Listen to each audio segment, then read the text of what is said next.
اکاڑا سے محمد رجب انجم صاحب کا سوال ہے. وہ کہتے ہیں کہ موبائل پر ہیلو کہنا یا کسی کو ویسے ہیلو کہہ کر بلانا یہ جائز ہے یا نہیں؟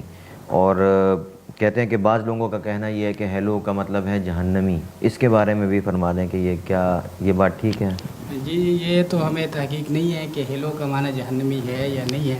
البتہ یہ بہت معروف بات ہے کہ ہیلو انگریزی زبان میں ایک حرف ندا کے طور پر بھی استعمال ہوتا ہے، یعنی کسی کو اپنی طرف متوجہ کرنے کے لیے.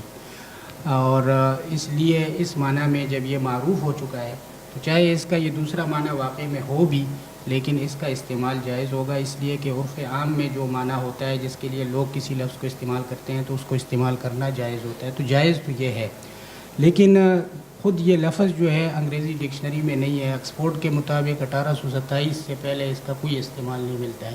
جب ٹیلی فون ایجاد ہوا تو اس وقت اختلاف ہے کہ کس نے سب سے پہلے یہ استعمال کیا، لیکن اس وقت سے یہ لفظ آیا ہے ڈکشنری میں، تو اس کی حقیقت کچھ مشکوک سی ہے.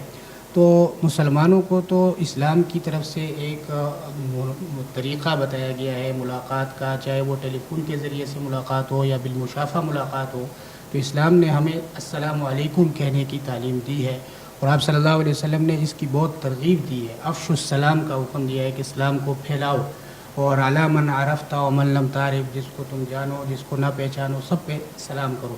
تو اس لیے مسلمانوں کو چاہیے کہ وہ السلام علیکم کا جو طریقہ ہے اس کو اختیار کریں. ٹیلی فون پر السلام علیکم کہیں، ملاقات ہو تو اس وقت السلام علیکم کہیں، رخصتی ہو تو وداع کے موقع پر سلام وداع بھی ہے، اس کے لیے بھی السلام علیکم کو استعمال کرنا چاہیے. ہیلو وغیرہ دیگر جو کلمات لوگوں میں معروف ہو گئے ہیں ان کا استعمال نہیں کرنا چاہیے.